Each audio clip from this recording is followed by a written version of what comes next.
Once upon a time, there was an old mother pig who had 3 little pigs and not enough food to feed them. So when they were old enough, she sent them out into the world to seek their fortunes. The first little pig was very lazy. He didn't want to work at all, so he built his house out of straw. The second little pig worked a little bit harder, but he was somewhat lazy too. He built his house out of sticks. Then they sang and danced and played together the rest of the day. The third little pig worked hard all day and built his house with bricks. It was a sturdy house, complete with a fine fireplace and a chimney. It looked like it could withstand the strongest winds. The next day, a wolf happened to pass by the lane where the 3 little pigs lived, and he saw the straw house. Then he smelled the pig inside. He thought the pig would make a mighty fine meal, and his mouth began to water. So he knocked on the door and said, little pig, let me in, let me in." But the little pig saw the wolf's big paws through the keyhole. So he answered back, "No, no, no, not by the hairs on my chinny chin chin." Then the wolf showed his teeth, and he said, "Then I'll huff, and I'll puff, and I'll blow your house down." So he huffed, and he puffed, and he blew the house right down. The wolf opened his jaws very wide and bit down as hard as he could. But the first little pig escaped and ran away to hide with the second little pig. The wolf continued down the lane, and he passed by the second house made of sticks. And he saw the house. Then he smelled the 2 pigs inside. His mouth began to water as he thought about the fine dinner they would make. So he knocked on the door and said, little pigs, let me in, let me in." But the little pigs saw the wolf's pointy ears through the keyhole, so they answered back, "No, no, no, not by the hairs on our chinny chin chins." So the wolf showed his teeth and said, "Then I'll huff, and I'll puff, and I'll blow your house down." So he huffed, and he puffed, and he blew the house down. The wolf was greedy, and he tried to catch both pigs at once, but he was so greedy that he got neither. His big jaws clamped down on nothing but air, and the 2 little pigs scrambled away as fast as their little hooves would take them. The wolf chased them down the lane and almost caught them, but they made it to the brick house and slammed the door closed right before the wolf could catch them. The 3 little pigs were very, very frightened. They knew the wolf wanted to eat them. The wolf hadn't eaten all day, and he had worked up quite a large appetite chasing around these little piggies. Now he could smell all 3 of them inside, and he knew that the 3 little pigs would make a lovely feast to satisfy his very large appetite.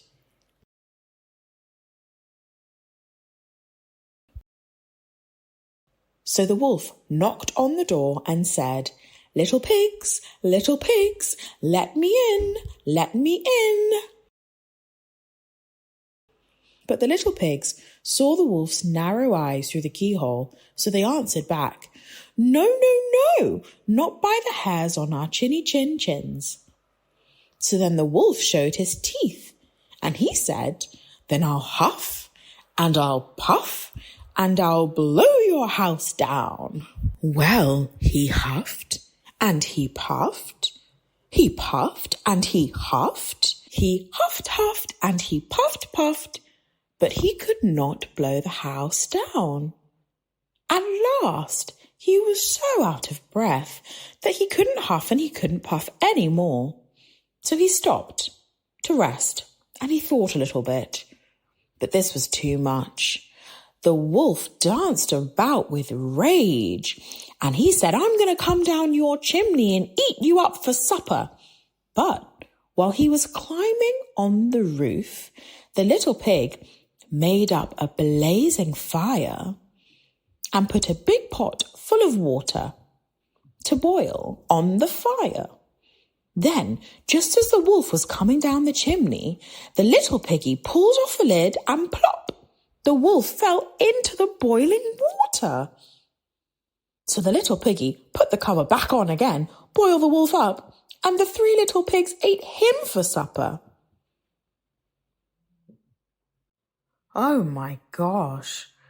I think what was really important about that story was how the 3rd little piggy worked really hard. And because he put the time and effort into something and put his mind to it, he was able to make the strongest, safest house with his bricks. Goldilocks and the 3 bears. Once upon a time, there were 3 bears: Daddy Bear, Mummy Bear, and Baby Bear. Daddy Bear was very big. Baby Bear was very small. Mummy Bear was not very big and not very small. She was middle-sized. The 3 bears lived in a little house in the forest. Every day the bears ate porridge for breakfast. One day, Daddy Bear said in his deep bear voice, "Our porridge is too hot. We can go and walk in the forest while it's getting cool." So the 3 bears went out for a walk in the forest. At the same time, somebody else was walking in the forest. A little girl with golden hair. Her name was Goldilocks. She was called Goldilocks because the colour of her hair was gold. Goldilocks saw the bear's house. She walked up the path and knocked on the door. Rap, rap, rap. There was no answer. She peeped in through the window. It looked really nice inside. She rang the bell. Ding dong. But there was no answer. So do you know what Goldilocks did? She walked into the bear's house. Oh my gosh, naughty Goldilocks. Goldilocks saw the porridge on the table. There was a big bowl for Daddy Bear, a middle-sized bowl for Mummy Bear, and a small little bowl for Baby Bear. Goldilocks was very hungry. First, she tasted Daddy Bear's porridge, but she did not like it because it was too salty. "I don't like this porridge. It's too salty," Goldilocks said. Then she tasted Mama Bear's porridge, but she didn't like it because it was too sweet. "I don't like this porridge. It's too sweet," Goldilocks said. Next, she tasted Baby Bear's porridge. She said, "I like this porridge. It's just right." Then she ate up all of Baby Bear's porridge. Goldilocks looked around and saw 3 chairs. First, she sat in Daddy Bear's chair, but it was too hard. She got off the chair and said, "I don't like this chair. It's too hard." Next, Goldilocks sat in Mama Bear's chair, but it was too soft.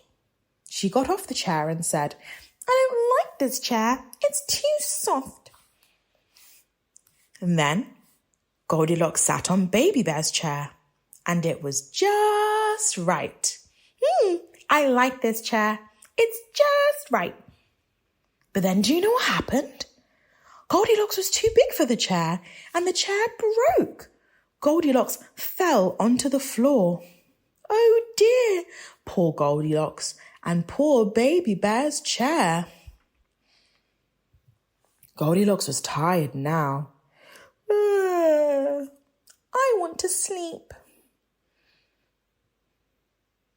Where could she sleep? Could you sleep on the table? No. Could you sleep on Baby Bear's chair? No, it's broken. So do you know where she went to sleep? She found the bedroom and she saw 3 beds. Daddy Bear's bed was very big. Mummy Bear's bed was middle-sized. And Baby Bear's bed was very small. Goldilocks got into Daddy Bear's bed, but it was too hard. She climbed off the bed and said, I don't like this bed, it's too hard. Next, Goldilocks got onto Mummy Bear's bed, but it was too soft. She climbed off and said, I don't like this bed, it's too soft. Then Goldilocks got onto Baby Bear's bed. She laid down, pulled up the blanket, got really cozy and said, I like this bed. It's just right. Goldilocks closed her eyes and went to sleep. While Goldilocks was sleeping, 3 bears came home. They were hungry. Daddy Bear looked at his porridge. He was cross and said in his deep Daddy Bear voice, Who's been eating my porridge? Mummy Bear looked at her porridge. She was cross and said, Who's been eating my porridge? Baby Bear looked at his bowl. He was very cross and said, Who's been eating my porridge? It's all gone. The bears looked at their chairs. Daddy Bear said, Who's been sitting in my chair?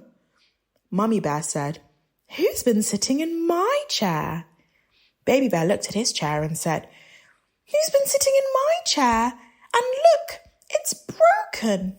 The bears went into the bedroom. Daddy Bear looked at his bed and said, Who's been sleeping in my bed? Mummy Bear looked at her bed and said, Who's been sleeping in my bed? Baby Bear looked at his bed and said, Who's been sleeping in my bed? And she's right there. Goldilocks got such a fright, she jumped out of bed and ran to the window. She climbed out of the window and ran and ran and ran. And the 3 bears never saw Goldilocks again. The Tale of Peter Rabbit. Once upon a time, there were 4 little rabbits. And their names were Flopsy, Mopsy, Cottontail, and Peter. They lived with their mother in a sandbank underneath the root of a very big fir tree.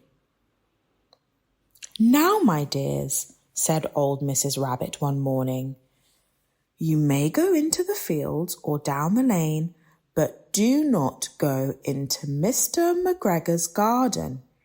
Your father had an accident there, and he was put in a pie by Mrs. McGregor. Now run along, and don't get into mischief. I'm going out. Then old Mrs. Rabbit took a basket and her umbrella and went through the wood to the baker's. She bought a loaf of brown bread and 5 currant buns. Flopsy, Mopsy, and Cottontail were good little bunnies, and they went down the lane to gather blackberries. But Peter, who was very naughty, ran straight away to Mr. McGregor's garden and squeezed under the gate. First, he ate some lettuces and some French beans. Then he ate some radishes. Yum, yum. Then, feeling rather sick, he went to look for some parsley. But round the end of a cucumber frame, who should he meet but Mr. McGregor. Mr. McGregor was on his hands and knees planting out young cabbages, but he jumped up and ran after Peter, waving a rake and calling out, "Stop, thief!" Peter was most dreadfully frightened. He rushed all over the garden, for he had forgotten the way back to the gate. He lost one of his shoes among the cabbages and the other one amongst the potatoes. After losing them, he ran on 4 legs and went faster. I think he might have got away with it altogether if he had not unfortunately run into a gooseberry net. And he got caught by the large buttons on his jacket. It was a blue jacket with brass buttons, quite new. Peter gave himself up for lost and shed big, sorrow-filled tears. But his sobs were overheard by some friendly sparrows, who flew to him in great excitement and implored him to exert himself. Mr. McGregor came up with a sieve, which he intended to plop on top of Peter, but Peter wriggled out just in time, leaving his jacket behind him. And he rushed into the tool shed and jumped into a can. It would have been a beautiful thing to hide in if it had not had so much water in it. Mr. McGregor was quite sure that Peter was somewhere in the tool shed, perhaps hidden underneath a flower pot. He began to turn them over carefully, looking under each one. Presently, Peter sneezed. Achoo! Mr. McGregor was after him in no time. And he tried to put his foot on Peter, who jumped out the window, upsetting 3 plants. The window was far too small for Mr. McGregor, and he was tired of running after Peter, so he went back to his work. Peter sat down to rest. He was out of breath and trembling with fright, and he had not the least idea which way to go. Also, he was very damp from sitting in that can. After a time, he began to wander about, going lippity-lippity-lippity, not very fast, and looking all around. He found a door in a wall, but it was locked, and there was no room for a fat little rabbit to squeeze underneath. An old mouse was running in and out over the stone doorstep, carrying peas and beans to her family in the wood. Peter asked her the way to the gate, but she had such a large pea in her mouth that she could not answer. She only shook her head at him. Peter began to cry. Then he tried to find his way straight across the garden, but he became more and more puzzled. Then he came to a pond where Mr. McGregor filled his water cans. A white cat was staring at some goldfish. She sat very, very still. But now and then the tip of her tail twitched as if it were alive. Peter thought it best to go away without speaking to her. He had heard about cats from his cousin, little Benjamin Bunny. He went back towards the tool shed, but suddenly, quite close to him, he heard the noise of a hoe. Scritch, scritch, scratch, scratch, scratch, scratch. Peter scuttered underneath the bushes. As nothing happened, he came out and climbed onto the wheelbarrow and peeped over. The first thing he saw was Mr. McGregor hoeing onions.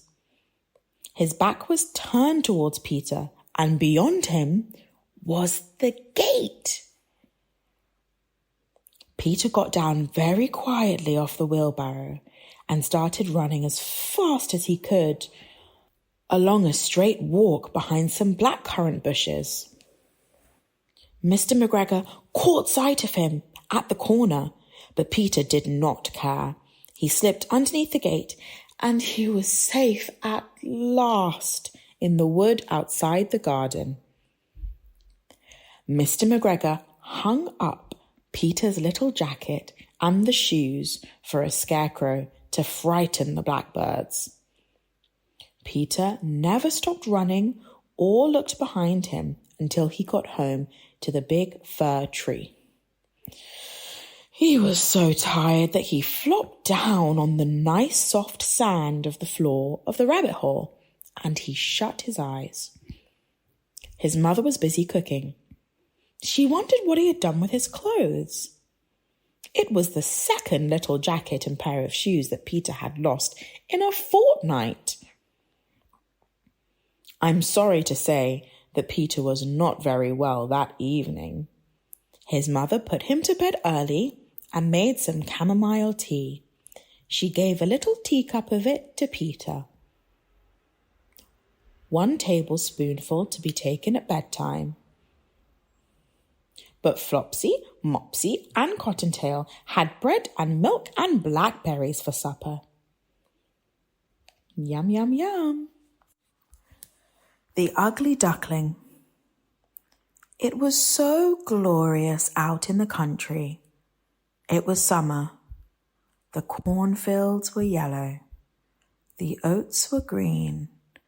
The hay had been put up in stacks in the green meadows, and the stork went about on his long red legs and chattered Egyptian, for that was the language he had learned from his good mother. All around the fields and meadows were great forests. In the midst of these forests lay deep lakes. Yes, it was right glorious out in the country. In the midst of all the sunshine, there lay an old farm with deep canals about it, and from the wall down to the water grew great burdocks, so high that little children could stand upright under the loftiest of them. It was just as wild there as it is in the deepest wood. Here sat a duck upon her nest. She had tried to hatch out her ducklings, but she was almost tired out before the little ones had come. And then she so seldom had visitors. The other ducks liked better to swim about in the canals than to run up and sit under a burdock and cackle with her.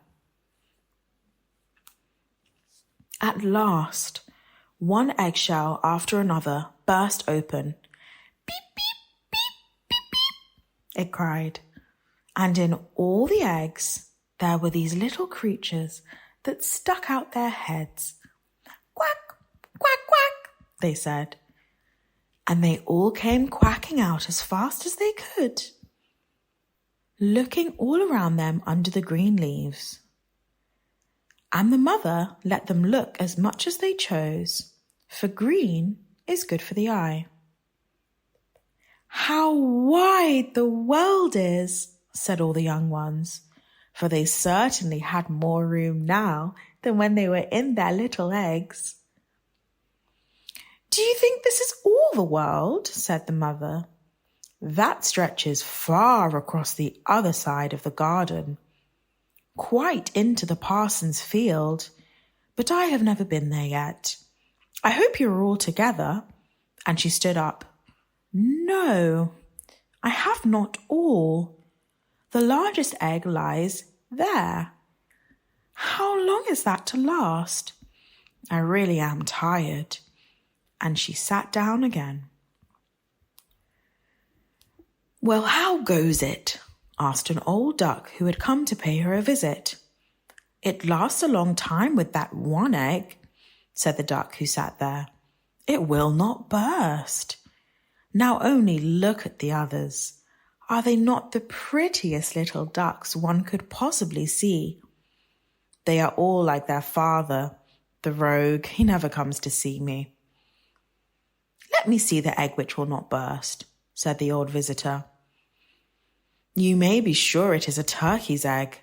I was once cheated in that way and had much anxiety and trouble with the young ones, for they are afraid of water. Must I say it to you?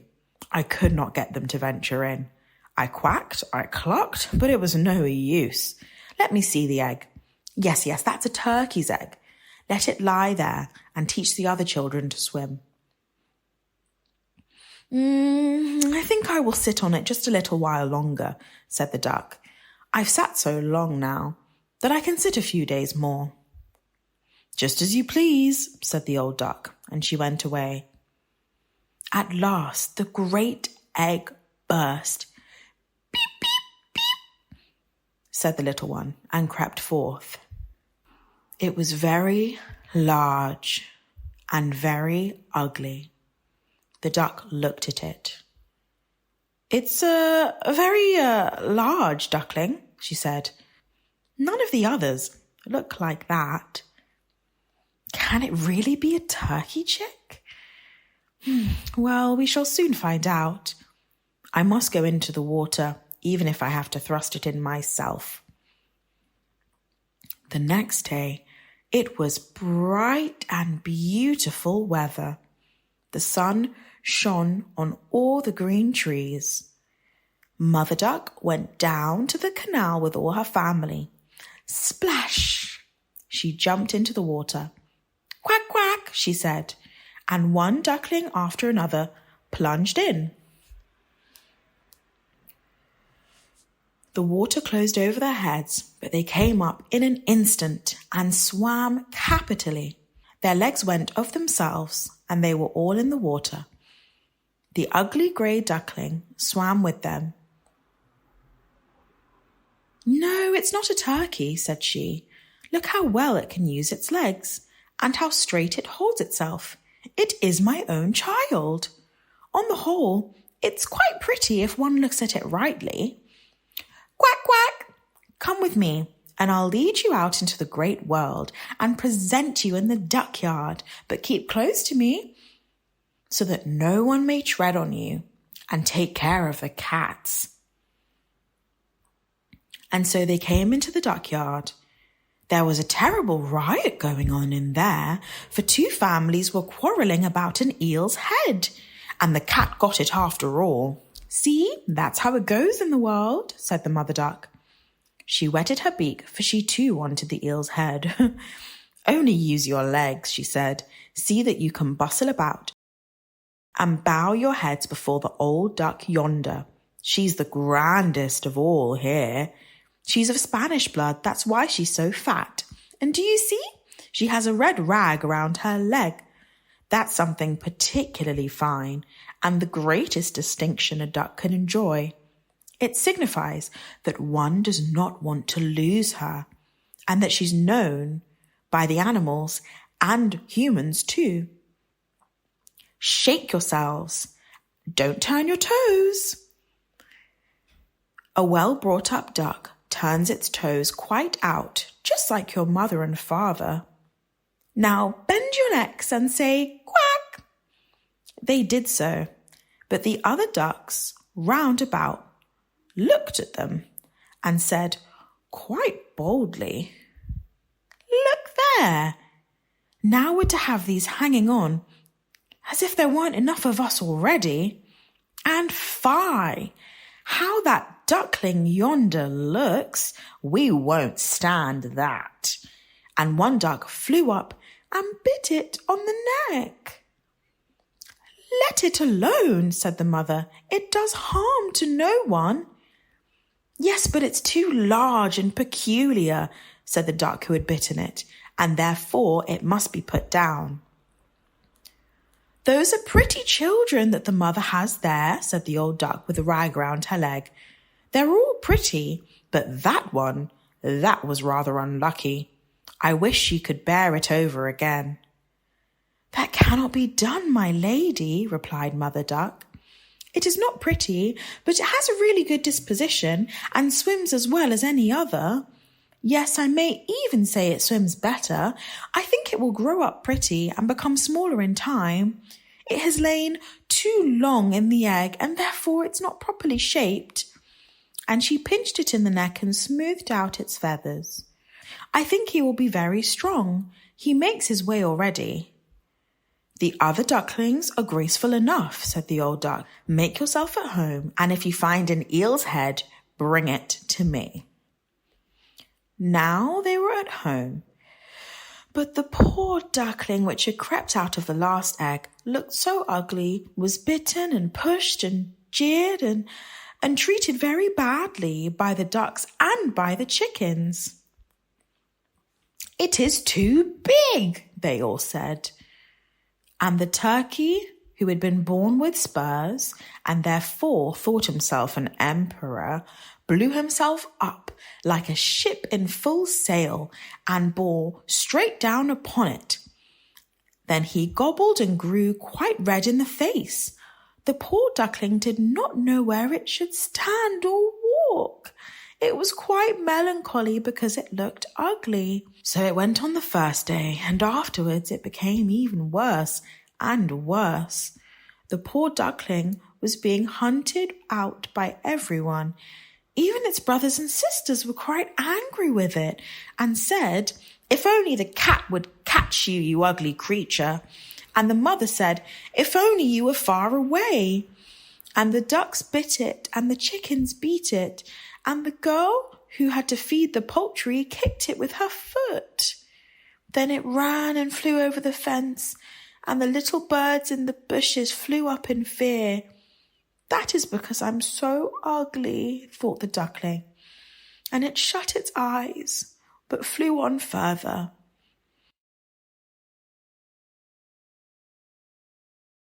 It lay out on the moor among the reeds, where the sun began to shine again, and the larks finally began to sing again. It was a beautiful spring. Then, all at once, the duckling could flap its wings. They beat the air more strongly than before, and before it knew it, it found itself in a great garden, where the elder trees smelt sweet, and they bent their long green branches down to the canal that wound through the lovely region. Oh, here it was so beautiful, the gladness of spring. And from the thicket came 3 glorious white swans. They rustled their wings and swam lightly and gracefully on the water. The duckling knew the splendid creatures and felt oppressed by a peculiar sadness. "I will fly away to them," to the royal birds, "and they will beat me because I am so ugly and I shouldn't go near them." And it flew out onto the water and swam towards the beautiful swans. They looked at it and came sailing down with outspread wings. "Are you going to hurt me?" said the poor creature, and bent its head down upon the water, expecting nothing but pain. But what is this it saw in the water below? It beheld its own image. She could see. The water showed its reflection. And wow! It was no longer a clumsy, ugly, difficult to look at, but a swan. It matters nothing if one is born in a duck yard, if only one has lain a swan's egg. It felt quite glad at all the need and misfortune it had suffered, because now it realized its happiness in all the splendor that surrounded it. And the great swans swam around it and stroked it with their beaks. Into the garden came little children who threw bread and corn into the water, and the youngest cried, "There is a new one!" And the other children shouted joyously, "Yes, a new one has arrived, a new swan!" And they clapped their hands and danced about, and ran to their father and mother, and bread and cake and all sorts of lovely treats were thrown into the water. And they all said, The new one is the most beautiful swan of all, so young and so handsome." And the old swans bowed their heads before him. Then he felt quite ashamed and hid his head under his wings, for he did not know what to do. He was so happy, but feeling really shy, and the sun shone warm and mild. Then his wings rustled. He lifted up his long, slender neck and cried rejoicingly from the depths of his heart, "I never dreamed of so much happiness when I was the ugly duckling. Now I'm the beautiful swan."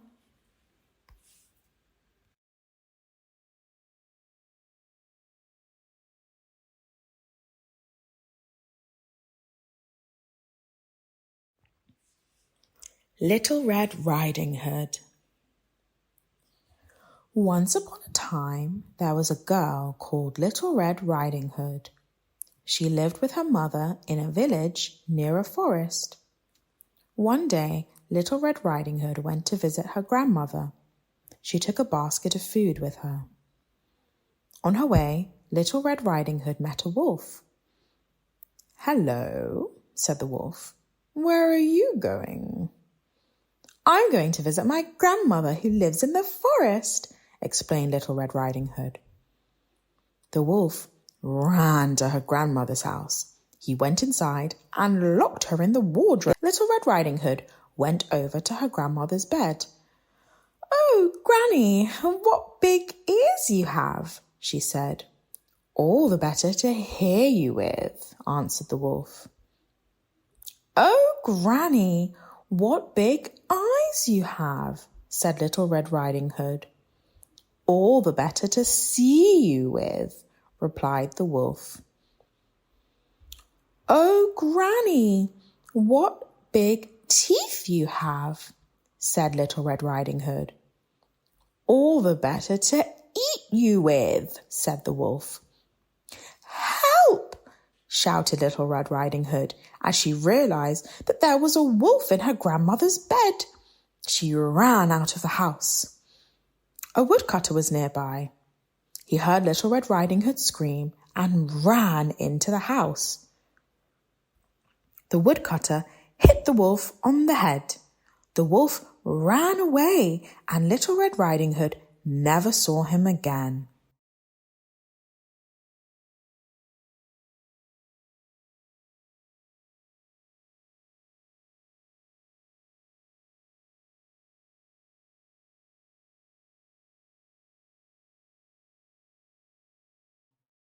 One hot summer's day, a grasshopper sat on a blade of grass, enjoying the sunshine.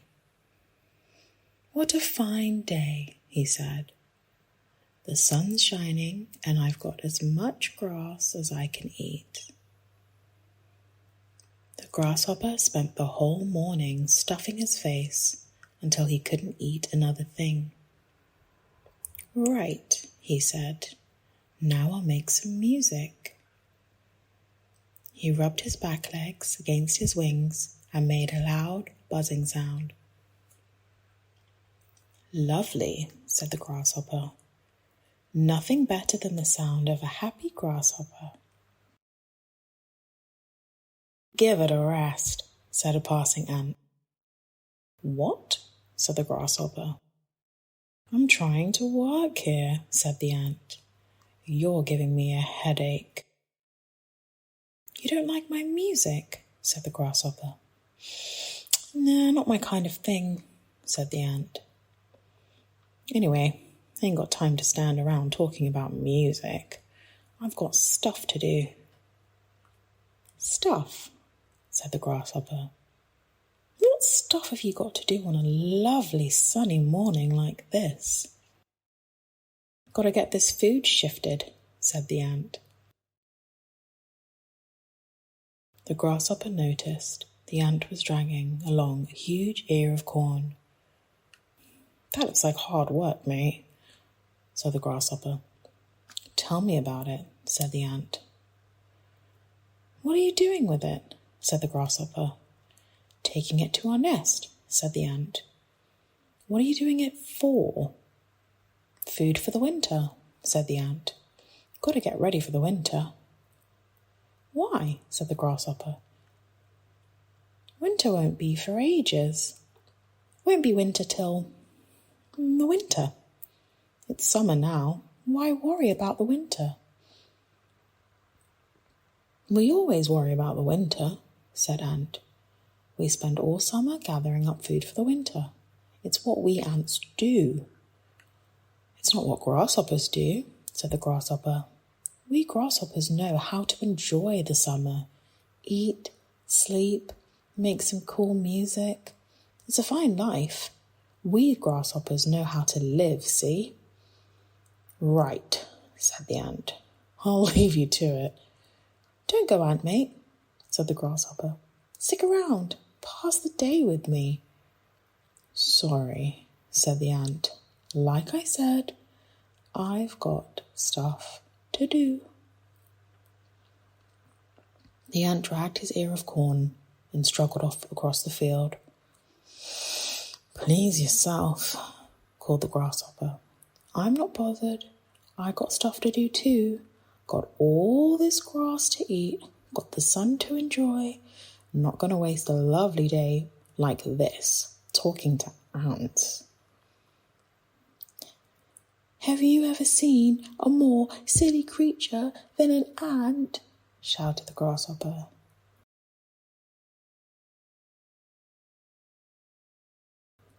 It was winter. The grasshopper was cold. Too cold to hop, too cold to make his music, and he was hungry. He'd spent all day looking for something to eat. Suddenly, he saw the ant. Hello, ant, he shivered. Remember me? Yep, said the ant. Cold, isn't it? said the grasshopper. Nice and warm in our nest, said the ant. Not so much to eat now, is there? said the grasshopper. We've got plenty, said the ant. Our storerooms are full of seeds and corn. Got loads of food, enough to see us safely through spring, actually. Oh, wow, loads of food, eh? said the grasshopper. Look, mate, I don't suppose you could. I don't suppose you'd be able to give me. You said you'd never seen a more silly creature than an ant, said the ant. Oh, did I? Oh, I don't think I did, but if I did, I didn't mean that, said the grasshopper. That was just a joke. A really funny joke. Oh, come on. Just a couple ears of corn. You can spare it. I've got nothing. Sorry, mate, said the ant. If you save up on the days when you have plenty, then there'll never be a day when you have nothing. The ant hurried down into his warm nest.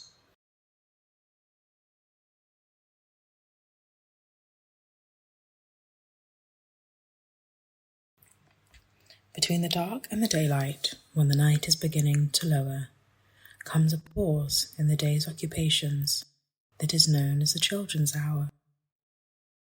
I hear in the chamber above me the patter of little feet, the sound of a door that is opened, and voices soft and sweet. From my study, I see in the lamplight, descending the broad hall stair, grave Alice and laughing Allegra, and Edith with golden hair. A whisper, and then silence. Yet I know by their merry eyes they are plotting and planning together to take me by surprise. A sudden rush from the stairway, a sudden raid from the hall. By 3 doors left unguarded, they enter my castle wall.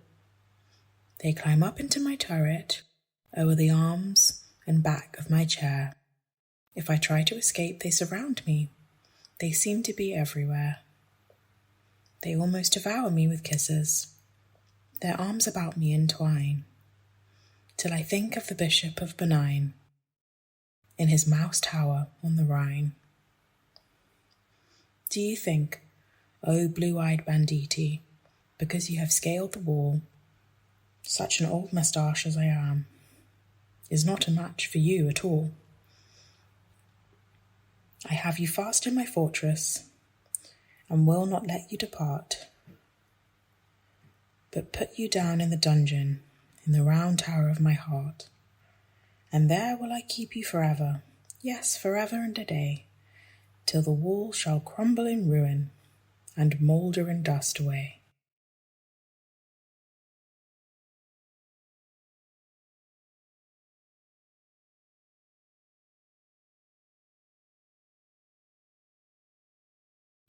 The north wind doth blow, and we shall have snow. And what will the robin do then, poor thing? He'll sit in a barn and keep himself warm, and hide his head under his wing, poor thing.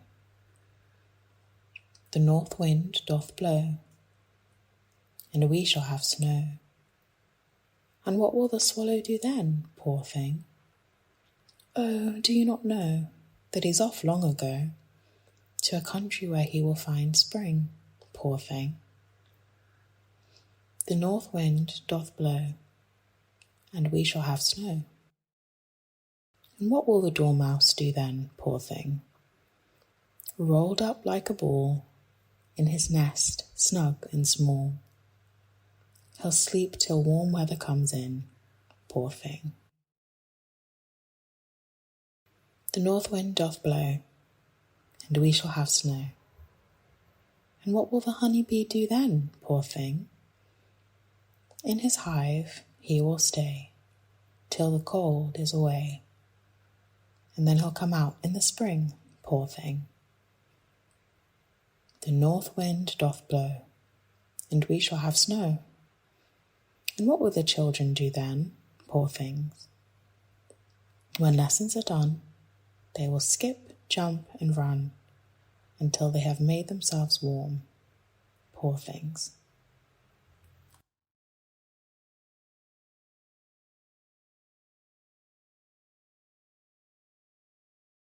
Wynken, Blynken, and Nod one night sailed off in a wooden shoe, sailed on a river of crystal light into a sea of dew.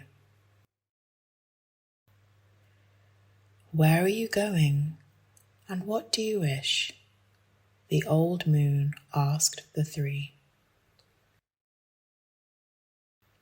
We have come to fish for the herring fish that live in this beautiful sea. Nets of silver and gold have we, said Wynken, Blynken, and Nod. The old moon laughed and sang a song as they rocked in the wooden shoe. And the wind that sped them all night long ruffled the waves of dew. The little stars were the herring fish that lived in the beautiful sea. Now cast your nets wherever you wish, never afeard are we. So cried the stars to the fishermen three, Wynken, Blynken, and Nod. All night long their nets they threw to the stars in the twinkling foam. Then down from the skies came the wooden shoe, bringing the fishermen home. 'Twas all so pretty a sail it seemed, as if it could not be, and some folk thought 'twas a dream they dreamed of sailing that beautiful sea. But I shall name you the fishermen three, Wynken, Blynken, and Nod.